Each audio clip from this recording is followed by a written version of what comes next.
Hi friends, in life everyone wants success and circumstances should be in his favor.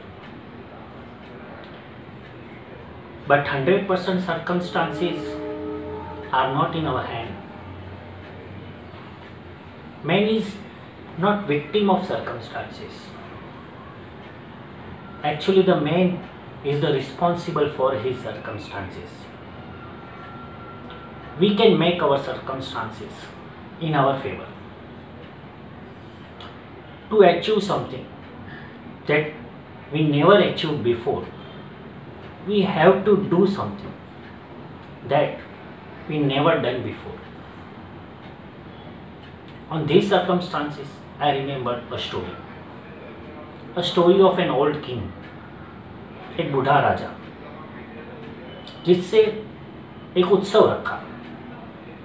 उसने उत्सव में सबको आमंत्रित किया, सब राजाओं को, राजकुमार को, राजगुरु को,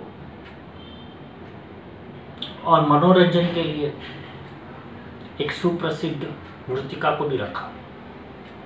सारी रात नृत्य चला, लेकिन ब्रह्म मुहूर्त में नृत्यिका ने देखा कि उसका तबला बजाने वाला उसे नींद आ रही है, तो उसने तुरंत ही एक दोहा गाया, बहुत बीती थोड़ी रही, पल पल गई बिताई, एक पल के कारण ना कलंक लग जाए। दोहा सुनकर राजगुरु ने अपने सारे सोना मोहर नृत्यिका को दे दिए। राजकुमारी ने अपना 9 लखा का हार नृत्यिका को भेंट दे दिया। राजकुमार ने अपना मुकुट नृत्यिका को समर्पित कर दिया। राजा को ये सब देखकर बहुत आश्चर्य हुआ। राजा ने राजगुरु को पूछा, आपने ऐसा क्यों किया? राजगुरु ने कहा, इस नृत्यिका ने मेरी आज आंखें खोल दी। मैं सारी जिंदगी साधना करता रहा और अंत में ये मुजरा देखकर मैं अपनी सारी साधना को नष्ट कर रहा हूँ, इसलिए मैंने अपनी सारी सोना मोहर से दे दी और मैं अभी इस राजगढ़ का भी त्याग कर दूंगा। राजा ने राजकुमारी को पूछा, तुमने क्यों अपना 9 लखा हार इसे भेंट कर दिया?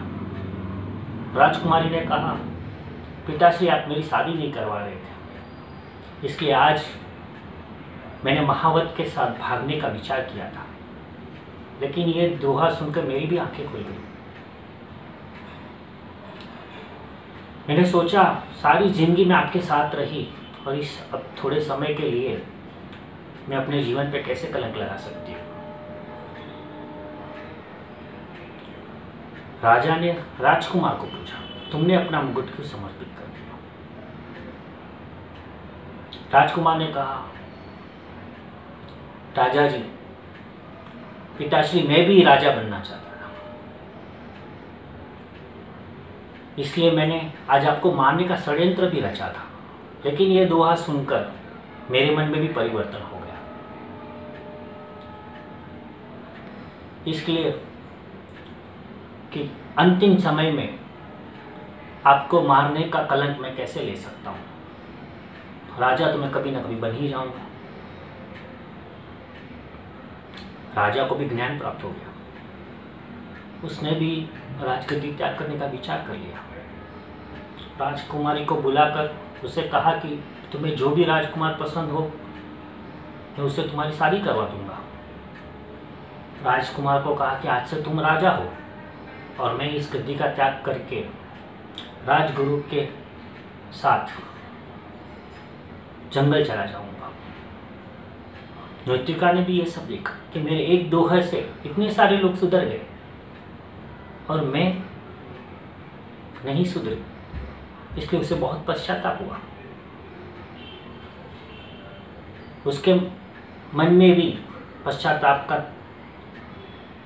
सूर्य उदय हुआ और उसने भी कभी न नृत्य करने का विचार कर लिया और पूरी जिंदगी प्रभु का ही प्रार्थना करना सोचा।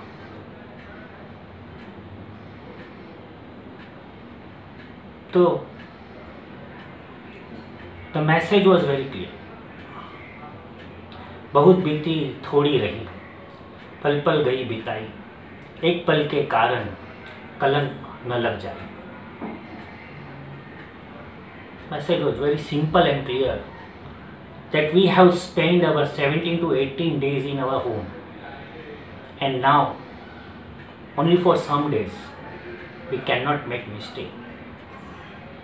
Our one mistake can shame our whole society. In our next episode, we will talk about our first step towards the success. Till then, stay home, stay safe.